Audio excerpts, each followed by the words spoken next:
Misbehave. Actually, meron tayong papanoorin. Yes? Parang Yes, nakakaya. may papanoorin tayo. Okay, let's watch this.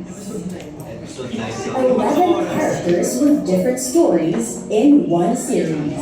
The cast of Misbehave brings together a remarkable ensemble that sets apart from other coming-of-age series. Before making her mark as an actress, Rain Malani first entered the spotlight as one of the teen housemates of Pinoy Big Brother 8, where we saw her determination, confidence, and genuine personality. A former beauty queen, Rain later pursued acting, building her experience through projects such as Sleep With Me, In His Mother's Eyes, and Love at First Spike. Beyond the screen, she takes on the court as one of the Star Magic All-Star Games 2026 volleyball team players.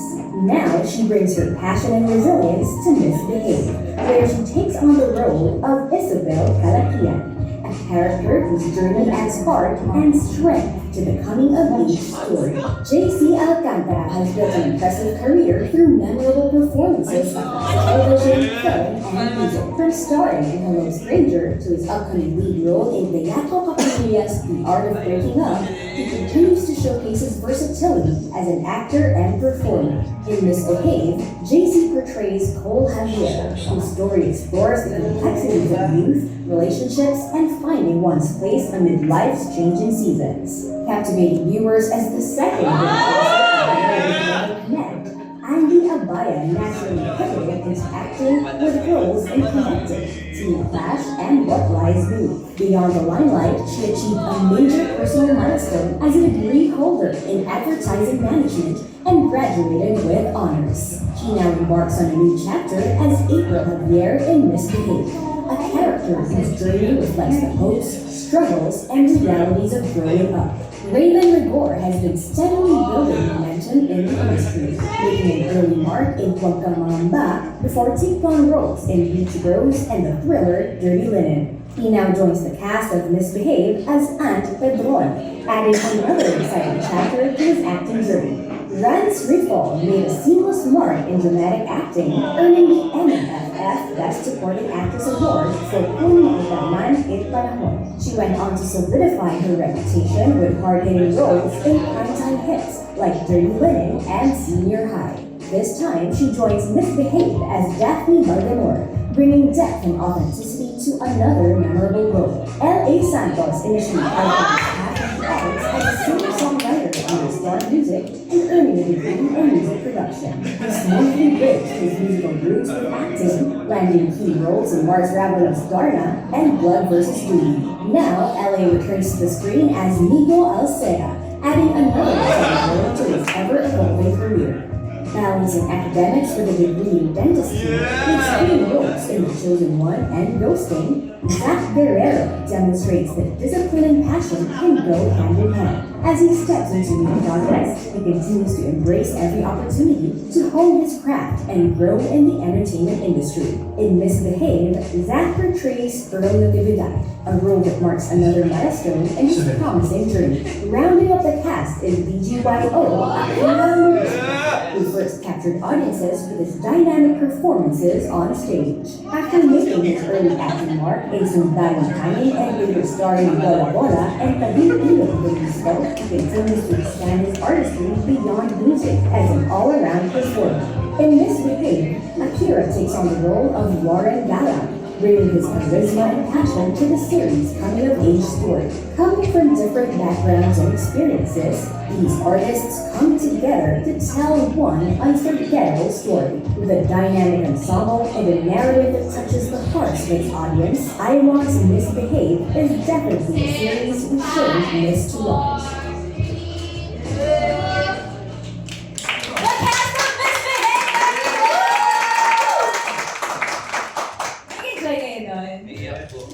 Grabe, ang sipag niyo po mag-edit. May palakpakan naman natin yung editors natin. Hi, ito.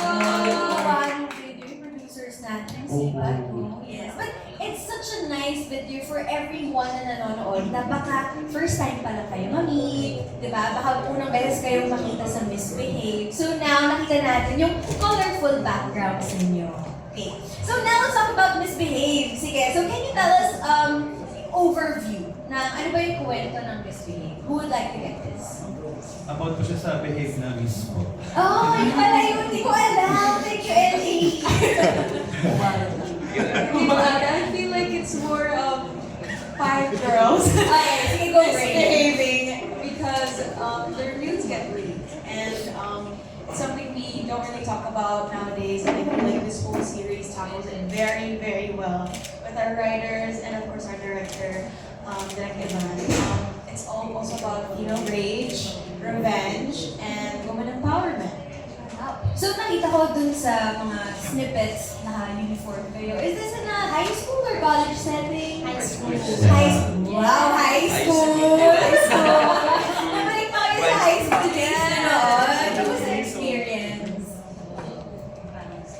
Sige. It was like the whole Misbehave experience was super fun kasi yung sensibility namin as actors, kailangan as a high school student, as a teenager. So you can see the immaturity, you can see kung gaano kagulo yung decision making naming mga teenagers. And it was fun to explore our characters because bawat character may sarili-sariling kabaliwan. Sorry for the term, but may sarili-sarili kaming kabaliwan and as teenagers, we're trying to navigate that. So that's something that you can also see from Misbehave. Yeah, and ano po, I like that. I really fell in love with the story pag na-direct Ivan wrote po. Kasi it really tells the story na sa mga naging issues sa mga batang kababaihan ngayon, lalo na sa social media. Tsaka, lalo na it's a unspoken thing na pinagdadaanan ng mga high school students na kinakahiya, natatakot, na uuna yung, alam niyo na. Kaya I really fell in love with the story.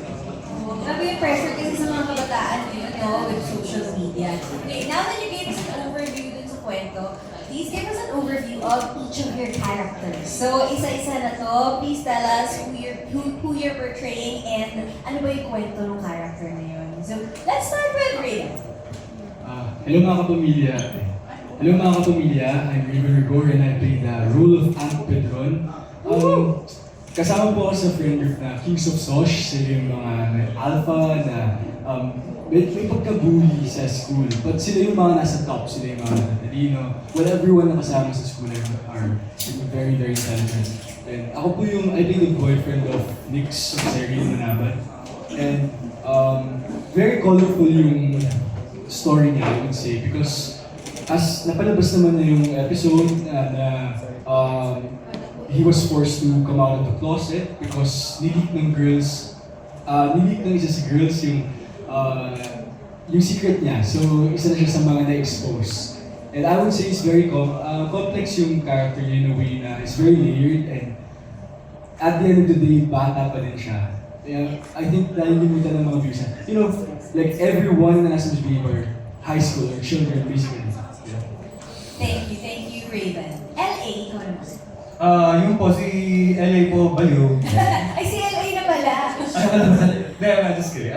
Si Migo, masasabi ko isa siyang very complicated and fun character for me kasi unang-una, kitang-kita ko sarili ko sa kanya. At syempre, ex ako ng itong katabi ko, si Andy, si April, which is a really personal story for me kasi I went through a lot na pinagdaanan din ni Migo. Kaya, yung masasabi ko na pag pinanood niyo si Migo, maguguluhan talaga kayo kung mabait ba siya o masama. Oh. Tsaka maganda yung input mo na parang medyo malapit yung character mo kay Migo. Sige, idagdag natin yun sa pag describe yung character niya. Sabihin nyo na rin sa akin, nakaka-relate ba kayo? Medyo malapit ba? Or malayo talaga yung character niya sa personality niya? Okay, how about you, Zach? Hello mga kapamilya, ako po si Zach Guerrero. Ang pangalan ng character ko dito is si Earl Natividad. Nasabi ni Raven na yung character niya, isa siya sa mga King of Sosh. Si Earl Natividad, siya yung nagtitry na makipasok, makijoin sa Kings of Sosh. Parang sa series, parang magugulat ko kung bakit siya kasama sa, parang pinipilit niyang makisama sa grupo na yun. Parang siya yung palagi, ba't dyan yan? Parang gano'n. Kasi parang hindi naman siya kinijoin ng mga Kings. And meron siyang crush kay Isabel. And tinatry niyang magpa-cool para magustuhan niya. Pero parang hindi yan nangyayari. Oh! Pero sobrang relatable yun ha. Ang daming ganun lalo na sa high school. Yung gusto mo kasi maging friend yung isang friend group. Tapos pinipilit mong makapasok dun sa friend group nila. Kasi syempre hindi naman madali yung ganun. So malapit ba sa character mo, si Earl? Hindi, nung high school may sarili akong mundo. Hindi ko pilit. Sumali sa grupo ko ayaw sa akin eh. Walang pakialam. Ako po nung high school nagkakating ako eh. Akala ko, hindi nung high school ako, may sarili akong friend group eh. So may sarili kang mundo. Alright, Rain, let's hear your story. Ako naman po si Rain Farani as Isabel Calahian. I'm one of the bad girls. Tsaka she loves chemistry, she loves potions, tas ang dami niyang pinagagawa from that. Like, palagi siyang pulot-dulot ng mga kasamaan, ng mga plots, mga like complications within that girl group. So I really love my character because she's bluntly honest. I feel like I relate with that. She just speaks her mind. She doesn't think she's right or wrong. So she just goes about, and I feel like she has a gentle heart pa rin. Parang she has a hard exterior and a soft heart. So I relate to that. Which part? Teka, kailangan natin klaruhin kasi sabi mo, bad girl siya. Yeah, I feel like you have to watch with the episodes kasi it gradually storytells with all the girls po kasi. So you'll find out their dynamics, their how they're performed, and then how they go about with that review. Pero alam mo, sobrang timely for your character na bad girl na. Na may pasara ka ngayon sa volleyball. Nakikita niyo po ba? Sige po, i-close up na lang po natin. Kasi pilit ko siyang tinatago. Sobrang laki ng pasara. Ayan. Meron po yan, orange color corrector, concealer, at foundation. Hindi pa rin po talaga So purple talaga siya in real life. Walang makeup. I feel like kasi we're training sa All-Star Games every Tuesdays and Thursdays. So, yeah, I'm absent today because I'm here. Sorry po. But, yeah, this is a battle scar just to show you that we'll fight this August. Yes. May pasa, ang ganda pa rin. Ay, thank you. Fighter ko itong si Rain Parani. Abangan niyo po yung sobrang ganyan. May tagang 6 ka last year na. Yes, Abel. Keep Keep it this year! Champion na raw ngayon. Champion ng, oy, kami yung kalaban, teka lang. Abangan po natin yan. Okay, Andy, how about you? Okay, so hi everyone. I'm Andy Abaya and I'm playing the role of April Javier. So si April Javier, siya ay ang half-sister ni Cole, which is played by JC, and like what LA mentioned, yung ex-girlfriend ni Migo. So April is this techie queen of the 5 girls. So she's very nerdy and geeky when it comes to computers, video games. She knows how to do hacking and all that. And ayun. So beyond that, April kasi she's kind of like a mysterious outcast in SOSH. So wala siyang friends, hindi siya masyado nakikiusap sa mga tao. Like she's just really alone with Migo before. And another fact about April is she's lost. She's a very lost high school student. You can see from the show kung paano niya na-navigate yung mga decisions niya sa love life niya, sa family niya, sa friends niya. And I won't say more para panoorin niyo sa iWant. So that's it.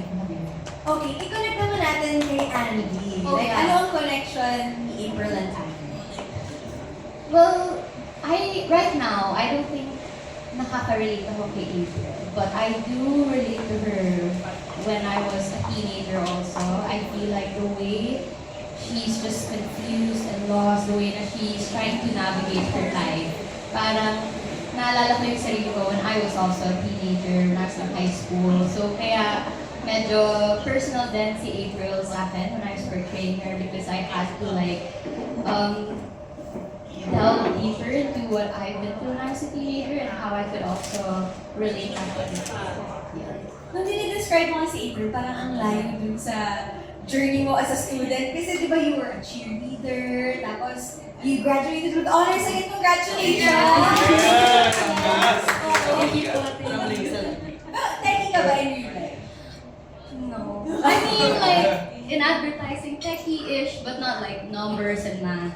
Which is not good. April's thing. Yeah. Oh, okay. Thank you. Now let's go to Rans. Yes, hello. Hi, I'm Rancho Paul. I'm portraying Daphne Calderon.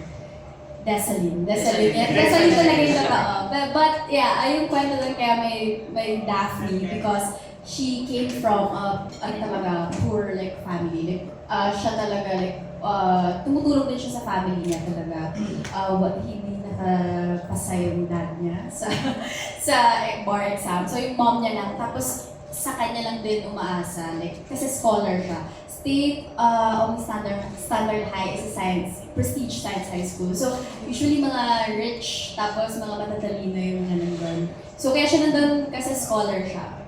And feeling ko sobrang pressured siya to fit in, kaya siya nagkaroon siya ng new name, new persona, which is Daphne. Pero lumalabas si Desaline, kung saan talaga siya nanggagaling. So yun, well, nakaka-relate ako sa kanya, kagaya ng sabi ni Andy nung time din nung teenager ako. Kasi, nung I started kasi when I was 11, so parang naging breadwinner din ako. Pero yung pagka-relate ko sa kanya isa, parang hindi naman ako pinipressure, pero parang feeling ko yun lang, yung na-feel ko nung time na yun. Now na mature na ako, growing up, I feel like part talaga yon ng who I am now, kung paano ko nakilala yung sarili ko. So, yun. Oo nga, pero ang daming, again, makaka-relate dyan. Lalo Yes. yung mga scholars, Yes. nanonood, and syempre bukod dun sa pinoproblema mo yung ACADS mo dahil nga kailangan mo ma-maintain yung scholarship, andun pa yung pag-fit in dun sa Yes. school. Thank you, Raz. Aki, how about you? Sino ang iyong character? Hello po, ako po si Joy Akira and ang character ko po ay si Warren Galang po sa Misbehave. So si Warren po, kabuti siya eh. Kasi sa mga episodes, bigla na lang siya lalabas dito, so biglang lilitaw doon. Pero si Warren po, ang character niya, meron siyang gusto kay Marla na piniplay niya, na ginagampanan ni Alexa. And yung character niya, para ano siya eh, may pinangahawakan sa mga ginagawa niya, may pinaniniwalaan siya kumbaga. And ayaw niya na-hurt or naagabyado yung mga mahal sa buhay or kaibigan niya. Ganun. So very protective and very kabuti in a way kasi bigla na lang siya nilitaw. Tulad ng isang eksena na parang akala niya nag-aaway si Marlene. Bigla na lang siya sumulot out of nowhere. Parang gano'n. And in real life, In real life, kabuti rin siya. In real life, siguro compare ko si Warren kay doon sa part na ayoko nang na-hurt yung loved ones or yung protective ka rin. protective, yes. Pero kung mali sila, ewan mo rin sila. Real talk lang. Real talk lang. Okay, thanks, Aki. And JC, pakilala mo naman sa akin ang iyong character. Ayun, ako po pala si JC Alcantara. Ginagampanan ko po dito si Nicolas Javier or Cole Javier. And si Cole Javier ay charming guy and leader po siya ng King of Sosh. At siya yung red flag dito. Lahat nandito na yung kasama niya nandito. Tapos cheater pa with Isabel. And girlfriend ko dito si Marla Briones, si Alexa po. And dahil sa sobrang taas ng pangarap ko, kaso yung father ko, parang na-pressure ako lalo na gumawa ng mali dahil doon. And ito kasi, yung kapatid ko kasi dapat siya yung top 1 eh. Napunta sa akin lahat. So ako yung sa akin napunta, yung pagsisisi. Na-air na yung sa episode. Ayun. So yun. Kalimutan niyo na yun. Subscribe to ASAP. Subscribe to Arwan.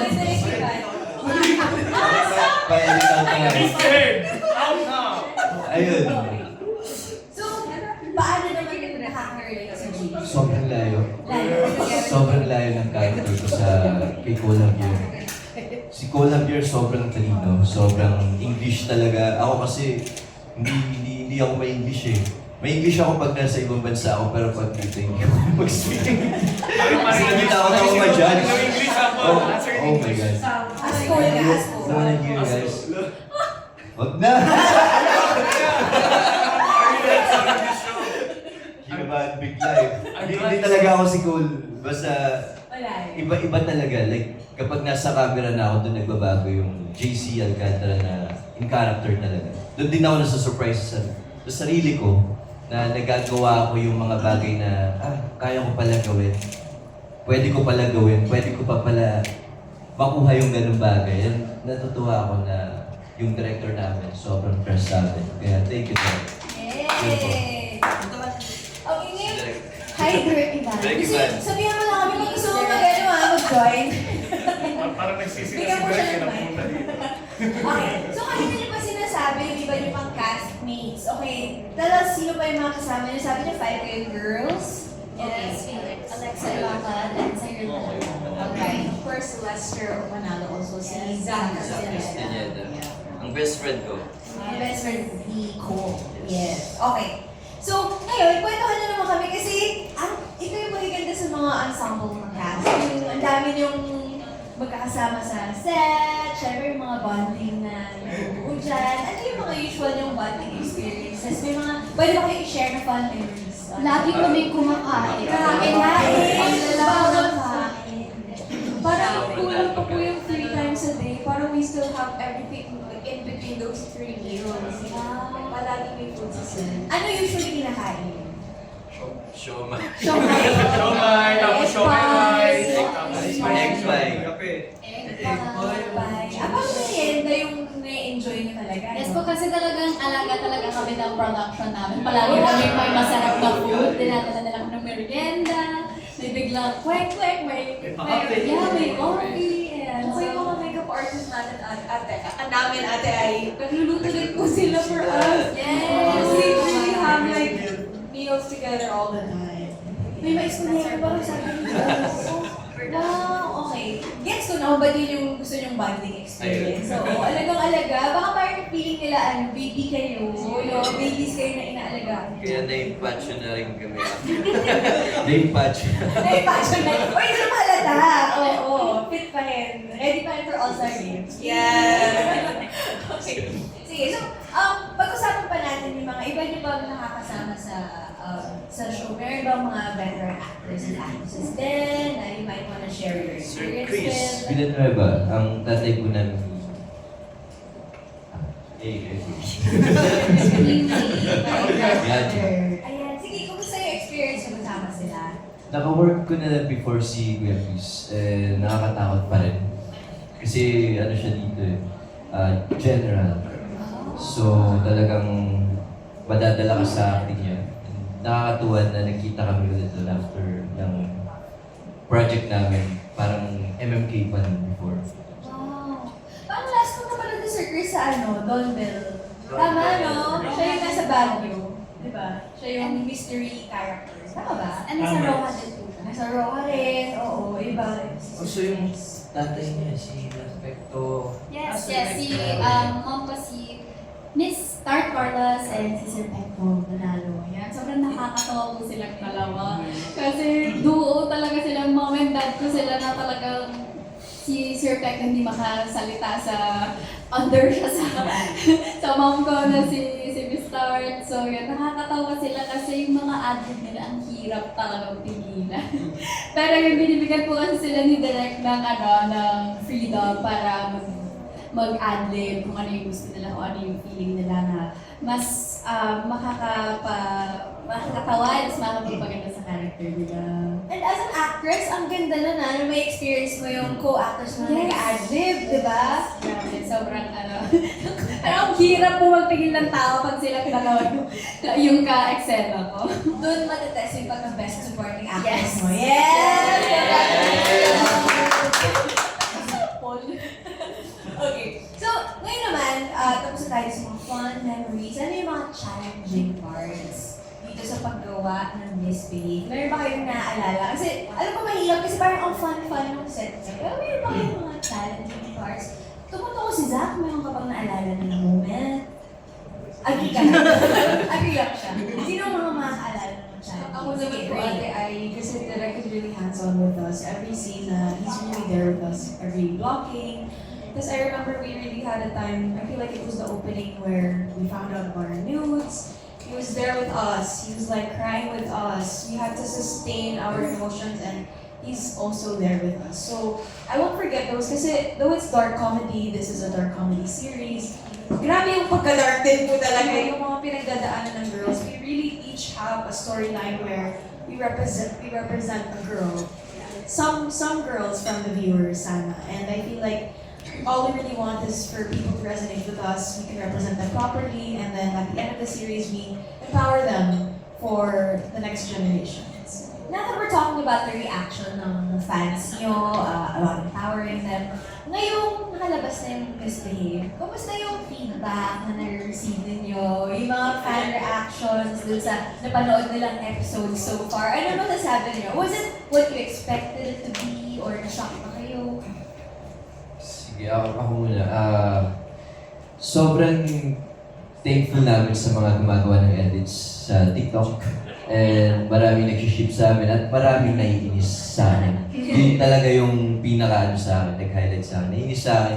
Imbis na kami yung love team, silang dalawa. Yung Marla, yung Alexa. Alexa lang ulit kami. We're Sila talaga. paired together all the time. Yun yung hindi nyo na-expect. Yes. Siniship na siya.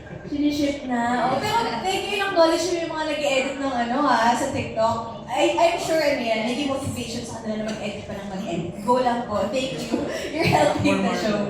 Yes, okay. Now this question is for the boys naman. Okay. I think na-tackle na natin ito na bonding experience, saka behind the scenes moments na fun. Meron ba kayong gustong i-dagdag? Ay, meron. May naalala ba? Ay, meron daw, sabi ni JC. Ba't ako? LA? Gusto ko lang po share na masasabi ko ako pinakamabait at wholesome at every time po wala akong ginagawa. Boys, tara, let's read the book. Ayun. Parang ang hirap maniwala eh. Ano po, siguro masasabi ko na lang din, sobrang favorite moments, especially with the boys, is yung nakikita namin na grabe, binibigyan ng girls ng lahat nila, grabe, gagaling nila, napapagod sila. Tapos kaming mga boys, nagpipickleball lang sa gilid.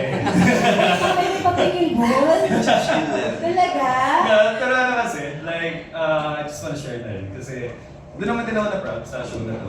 Every scene is a big scene talaga. Kaya sobrang gulo ng setup, sobrang gulo ng pagpaplano, na yun din naman na-appreciate ko sa buong crew at sa buong team na kitang-kita ko naman. Kaya yung kami mga boys, kwentuhan nga kami ni Jace, gano'n, sabi ko, grabe bro, parang nakakahiya naman tayo na sila umiiyak na sa gilid, o tayo, ano, yeah, oh, kaya hindi, na-inspire na rin naman ako na mas galingan pa dahil dun. And thankful na rin ako na, ayan, sila JC, sila Kira, Raven, and sila Zach, at yung Zach pa, nakasama sa show.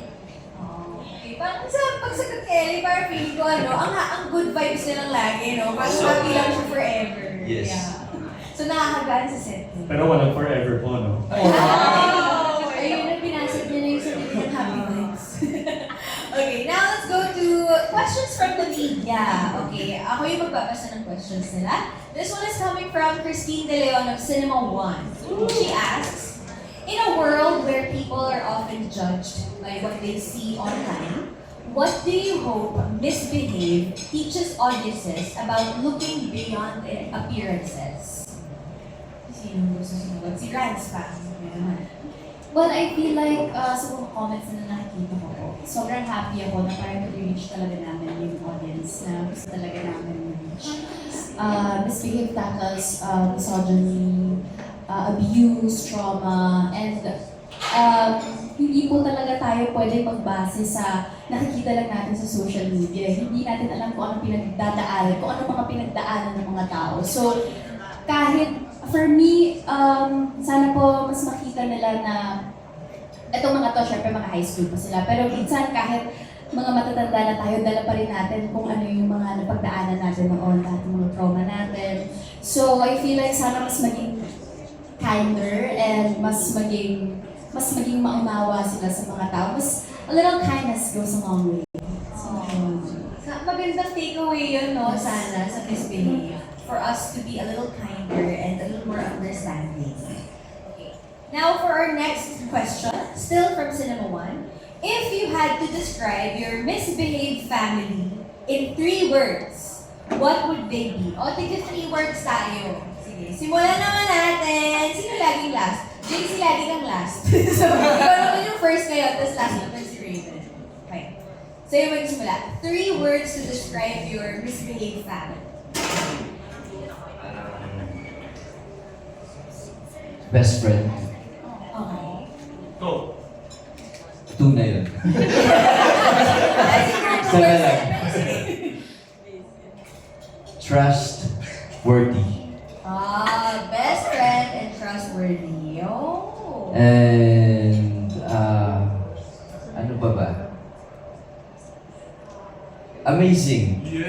Amazing. Gets ko yung amazing, tsaka yung trustworthy kasi na-build nila. Bakit best friend? Kasi ang dami mo lang nakatrabaho sa agency ko. Bakit best friend yung turing mo sa Miss Bailey Cast? Kasi dun ko talaga nakita yung family sa kanila. And dun ko na-appreciate sila na lahat ng mga pinapakita ko, okay si JC to. Like, sama-sama kami kasi. Sama-sama kami nagbabanding, may mga banding kami na para sa sarili namin. And kilala na namin sarili namin, isa't isa. And ito, mga kaibigan ko na rin ito, mga to. Si Ran, si LA. Sino ba? Yung mga nakasama ko before. Bago pa. And then, nung tumagal-tagal, hindi ko na-expect na magiging close ko sila. Ayun. Okay, thank you, JC. Aki, 3 words. I love you. Inspiring, caring, and loving. Okay. Gets na namin yung inspiring tsaka loving. Pwede na namin maisip kung bakit. Yung caring, how do they show they care for you? Ano yung mga masasabi mo example? Binibigay na.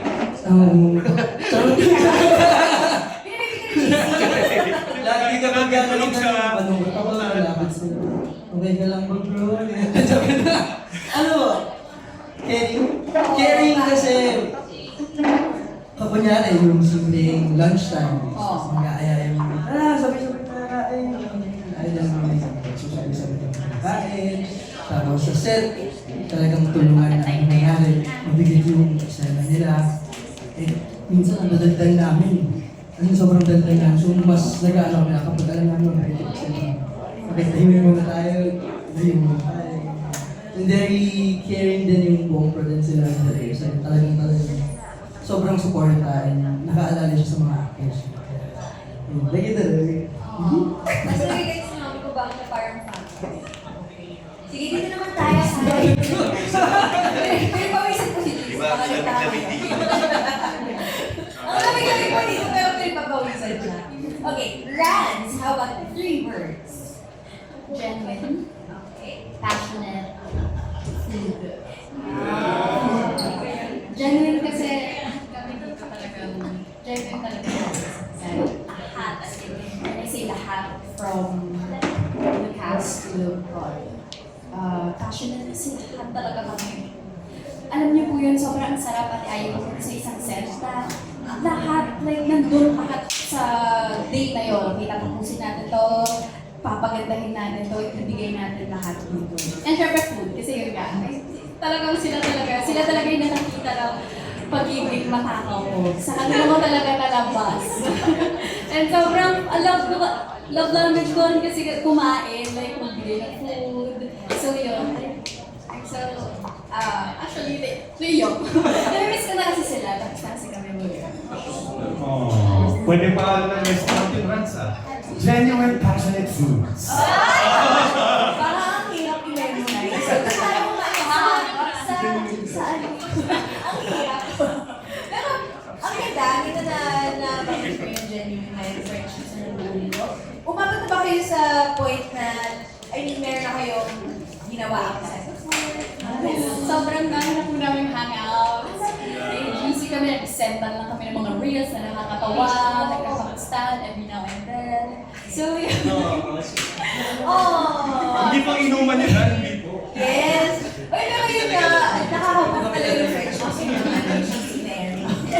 Okay, thank you so much, Rans. Andy, how about you? 3 words. 3 words. 1, safe. mahuhusay and very dedicated. I think safe kasi whenever we're on set, syempre napakabigat. Most of the time, napakabigat. Just portraying our characters, mabigat na ang trabaho na. Yung si Direct Van, the whole production, mabibigat din because of how they're really making it, you know, like technical-wise, yung lights namin. If you guys don't know, may sarili kaming color, kaming girls, na napapakita sa show. So like, yung mga ganong bagay, makikita talaga how talented everyone is, how dedicated everyone is, because hindi madali yung ginagawa namin, and yet, we still execute it so well. And safe because everyone just creates a safe space for everyone. May ganun treatment, correct? May color per girl. Wow! Sa akin din lumabas na eh. Itong Oh, basta episode. JC, kung sila nga sa harap eh, pwede ka niya alam mo yun? Tama? Kanina ba ako nun kasi huwag kang ano kasi may masasabi ka lang. Ay, ano sabi? Hindi ko alam. Mag-spoil ka. Pero maganda na there's something to spoil. Ibig sabihin may mga plot twist pa aabangan, di ba? Thank you, thank you. Ray, ikaw naman, 3 words. First, chaotic. I think chaotic is the right word because though we're all different people, we complement each other a lot, I guess. Nababalance talaga yung mga pagkabaliw nito, tsaka pagkabaliw nito. Grabe sa baliw, ba't ako na? Tapos second word would probably be real. Totoo kaming tao. I feel like we are really super, we don't hold too much walls to each other anymore. Whatever we feel that day, whatever we are that day, yun na yun. And we work with that. We create talent and a good series for that. And then third would be hungry. Not because of the food, but because we are hungry for this industry that we work in. We work with whatever we have and make the most out of it. I feel like super hungry na lahat. And kita-kita po yun sa mga eksena. There's never a moment where I was like, it was really like punong-puno. Yung eksena punong-puno. It was full, it was complete, it was the best we can do. And I'm very, very proud of our work. Very well said. Or really good. Thank you, Ray. Zach, how about you? Sa akin, describe ko ang Miss Beka as fun, love, tsaka talent. Okay, ano yung gusto mo dun na i-explain? I think yung talent. Okay.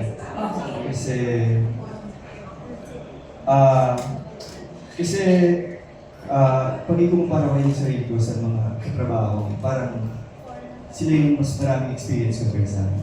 So parang, nung pinapanood ko na yung series, parang wow, ang galing nila. And ang dami kong natututunan sa kanila. And sobrang grateful ko na sila yung naging katrabaho ko.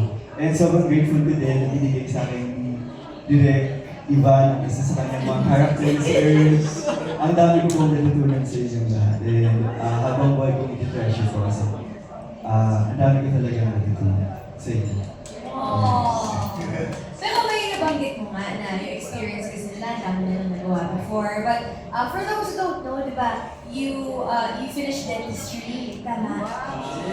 Graduating. Graduating. Wait, pinagsasabay mo ang acting tsaka studying. Yes po. Ay, okay, our future dentist. Sige, so, paano mo siya nagagawa? Paano mo nababalance yung life mo? Ngayon kasi naman flexible lang po yung schedule ko sa school since ang mga requirements ko na lang na kailangan kong tapusin is yung clinical requirements. Number of patients or cases na lang. And depende sa akin kung kailan ako mag-schedule. And if matapat man sa titigdig natin yung titigdig ko, pwede ko siyang So, parang shooting misbehave ba? May mga times na nakikita niyo siya nag-aaral or hindi naman? One time ko may tumanak kliyente. Sine-check yung ipin namin natin.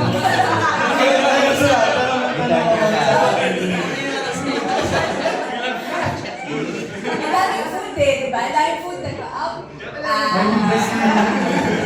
Parang bulok na yun. Parang kailangan mo ng pass. Ang dami mo na sinabi yung off mic, sayang hindi niyo narinig lahat. Ang dami mo na Pagsimulan naman po sa Miss Babe, ang puputi ng ngipin namin.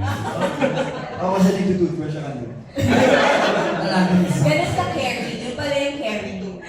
Thank you, Zach. Okay, now LA naman. 3 words to describe. 3 words to describe Misbehave. Ito, family is love. Very Yung, good. I'll choose to explain yung is. Is, it's because it's hard. It is what it is. Thank you. Pero family nga talaga yung turingan nyo. Pero yeah, medyo totoo na rin yun yung 3 words ko. Family is love. Kasi, well, dito sa Misbehave, dito sa Misbehave, every time I go to set, every time na may kita ko sila, parang I really feel like myself. And I really feel like na I'm not working. And, well, alam ko naman na trabaho siya, pero sa sobrang napamahal na ako sa cast ng Misbehave, sa buong team ng Misbehave, it was hard for me to let go, and it was hard for me to you know, forget this, what we have. Para saan, habang buhay ka na itong dadalhin, yung gano'n. Yeah, family is love! Seriously, big love. I felt that. Thank you, LA. And Raven. Sa akin po, warm, honest, and sunshine. Sa akin kasi, very personal kasi yung Misbehave sa akin. Came at the time na wala pa akong projects. And it really only takes one person to believe in you para magbigay mo yung all mo. And hindi ko ito nasasabi sa cast kasi medyo nahihiya ako. Pero I really study and watch their scenes and nakita ko sa kanila how inspired they are. How good they are. Sobrang gagaling nila na actors and actresses na pag pinapanood ko sila, I really get inspired. Na it's easy to become a celebrity. I think it's easier to become a celebrity, but it's so hard to become an actor. Especially ngayon na social media is teaching you na ganito yung validation na kailangan makuha in order for you to make it. And parang watching them, best actors and best actresses, wow, how lucky I am to be in the same room. And I always say this, si Derek Ivan, he's like, lightning in a bottle talaga yan. How rare it is for you to find a director na who believes in you and loves you. Like, maramdaman mo na sa set ka, mahal ka niya. Like, hindi ka mahihiyang mag-sing, hindi ka mahihiyang umiyak. And parang I remember one scene na, nahihirapan talaga ako sa scene na yun. And then si Direk and si Cyril, lumuhod lang kami and inawakan lang nila ako and naramdaman ko na. So, sa akin, lahat tulad na sinabi ni LA, ako din kikarry ko to forever, no matter what projects na magkaiba-iba na kami, magkakahiwalay na kami.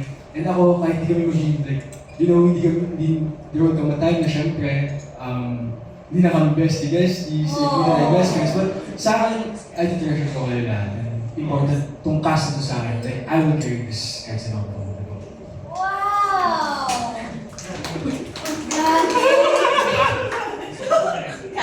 Baka naging emotional na lahat ngayon. Pero Raven, balikan ko lang yung sinabi mo na this came at a time in your life na wala ka mang projects that time. So, can you take us to that moment na nalaman mo, uy, may opportunity na ganito. Nasaan ka noon, paano mo nalaman, ano yung reaction mo? Nalaman ko man na may audition po, mga November, tapos talagang nag-audition ako siya before sa isang project o na wala super fit na character sa akin. Tapos nung dumating yung Misbehave, sabi ko, bahala na lahat ng bigay na. Talaga. And talagang, ayun, after ng audition namin, na-feel ko naman sa mga cast kung sino yung makukuha. Na-feel ko na po na kung sino. Like, naramdaman ko na sa sino yung makukuha. And ako, pinag-pray ko, I remember nasa motorcycle ako. Pauwi ako ng bahay. Sabi ko, pinag-pray ko, yung notes app ko. Na sabi ko sa notes na, ako, I am Anpedron, I'm Anpedron. So pinag-pray ko talaga po siya. Sabi ko, kaya nung na-receive ko siya, iyak ako iyak. Kasi yung first sabi ko, pinag-pray ko to. And tagal ko na gusto po ng project na school yung setting niya. Sabi ko, parang bago ako tuminda, gusto ko ng gumawa ng mga school projects. School projects. Dapat kay Zach yun, no? Oh, pero ang galing yung notes mo na ay... Minanifest ko. Manifest pala, Brad.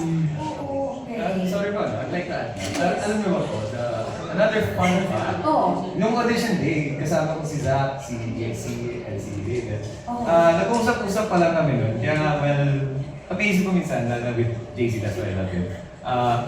Pinag-usapan namin ito sa party ni JC, nagkakenduan namin. Alam mo bro, ano yan, no? Sana magkasama tayo dito sa Misbehave. Parang sana, kasi matagal na kami magkakilala ni JC, like, ever since pa lang, like, I think pandemic days pa lang. Sa Rise. Yeah, sa Rise. Magkaibigan namin, pero never kami nagkatrabaho. Kaya nga nung time na, ayun, yung nakasama ko siya sa audition, grabe, like, minanifest ko talaga na makasama ko siya dito. Tapos, especially with, with Raven, yung character niyang Ant, share ka na rin na yun yung unang-unang in-audition ko na role. Like, yeah, I actually auditioned for Ant. Tapos ikaw si Migo, Kaya it's actually a really, sweet story. Kasi, in a way din, parang pareho kami ni Raven na mahal namin yung character ng isa't isa. Yeah. Love you, bro! Thanks for that trivia. Okay, ito naman, another question from Push ABS-CBN. Was there a scene that was harder to shoot than expected? Emotional. Emotional. Akala nyo, kaya ako sila. Ay, sige pa. Sige, ring. Pabiyaran po, wala. Magaling kaming lahat. It's in episode 9. It's the next episode coming this week. It was hard for me because I remember we were in that height of emotion. I couldn't let go. Like after that scene, I ran outside and then Sai followed me and then we were still crying together. And I won't forget that because finally my character was soft. And one thing that's really hard to explain when you see a person that's not always like open and emotional and like expressive, like that's one of the hardest things that they would feel honestly alone. Kapag finally like you have a chance to cry. Ang lalapo talaga nung feeling, ang lalapo ng mukha ko sa scene na yun. So, I don't know how it looks like, but all I know is that I'll never forget the feeling talaga. So, abangan po natin yung episode 9. Paparating pa lang. Siyempre, hindi natin pwede i-describe kung ano yung scene, but abangan niyo po. Yun yung hardest to shoot. Okay, how about you, Jason? Ako naman po, episode 9 din. Actually, parang lahat din kasi nasasaktan ako bilang JC Alcantara habang pinaportray ko yung role. And may times na meron kaming episode 9, na naiyak na lang ako pero dapat hindi ko ipakita yun, naiyak ako. Ako na yun as JC Alcantara yun, na kinakawawa ko yung 5 babae, tapos nadadala na ako, hindi ko pwede dalhin yun, hindi ko pwede pakawalan si Cole. Kaya minsan hindi na ako lumalapit sa kanila. Gusto ko sila tulungan, ito yung scene namin sa episode 9. May moment doon na gusto ko sila lapitan. Kasi as JC Alcantara, may care ako sa kanila as co-actor ko, co-artist ko. And hindi pwede. Lumalayo na lang ako.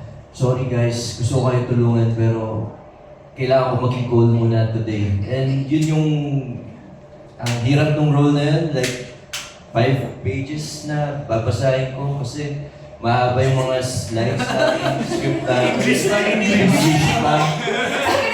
Kaya hindi ko sinabi. Napanitigil po ano makikita niyo lahat, nakabantay na kay JC. 5 pages lang ang sinabi, pwede namang marami ibang tao. Tapos English pa, Lord. Bahala na po. Pero at least nagagawan ko ng paraan. Natutuwa rin ako sa sarili ko. Napaproud ako. Tapos lapit ako kay Direk. Thank you, Lord. Thank you, Direk. Ayun. Pero ang ganda, no? Yung binabalance yung friendship nyo, tsaka yung pagiging faithful nyo dun sa character nyo while you're shooting it. And